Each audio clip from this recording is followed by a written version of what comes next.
This is our 7-step instructional design process, step 3, entry behavior and learner characteristics lecture recording. This step involves determining learner characteristics for the actual learners or learner groups that you'll be working with, not just the general expected group characteristics that you used in step 1 in your needs assessment and instructional goals.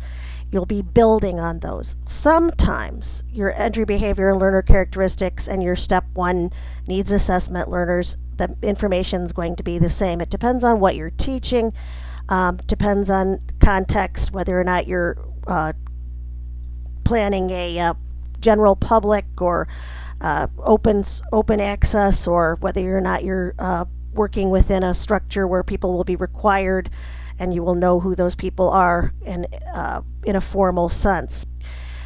This can be, entry behaviors are a little bit different than general learner characteristics in that entry behaviors are the aspects that the learner has to have before they can successfully engage in your instruction.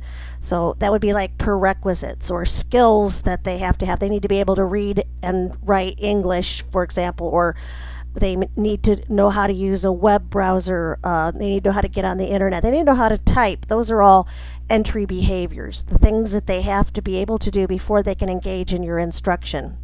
Remember back to your step 2 instructional analysis, the entry behaviors are what they need to know already before they do the first thing that you put in your instructional analysis. And that can keep going and going and going into infinity at times. But you have to define that. Now, learner characteristics, the exact learner characteristics, can be a serious challenge to find out.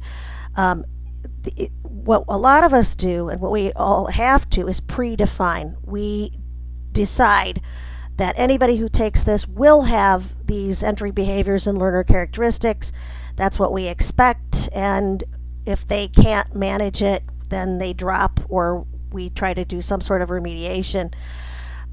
If possible, sometimes we can do a pre-instructional survey of skills and concepts, or even pre-instructional testing of skills and concepts. That's actually pretty rare. When I first started doing instruction, I tried to do that all the time, and it was a mixed bag. Especially when I was teaching freelance, I would try to send out the pre-instructional survey before I went to do an in-person instruction, before I even designed it, and I had a hard time getting any answers back from a defined group of people, but especially if you're working with the general public. So it's hard to get an exact idea. You can get some general ideas of the real learner characteristics. So being able to predefine them and then telling people this is what you have to know and this is how you have to be in order to engage in this. This is who we're planning to teach.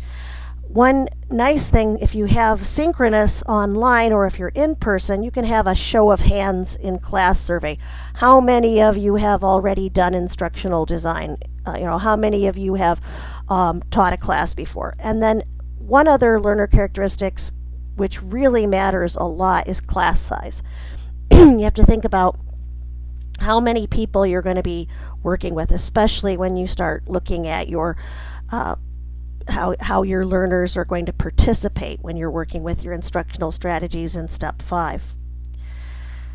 So our lecture notes are example entry behavior and learner characteristics for our instructional design for library staff project.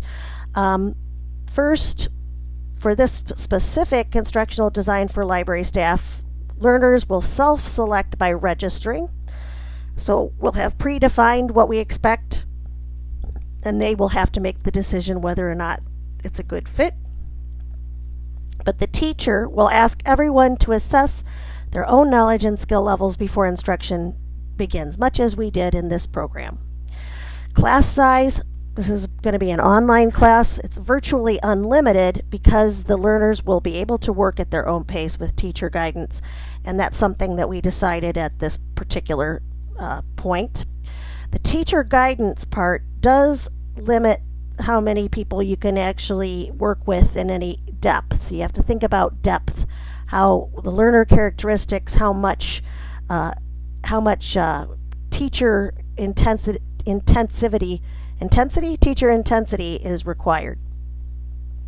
For an in-person hands-on version of the course, we would limit it to 25 people because it is relatively intensive in terms of teacher time requirements. The maximum number that the teacher can manage in a hands-on full-day course. That's also from my experience. So entry behavior and learner characteristics, very important to be aware of as you're going forward and planning for your instructional strategies.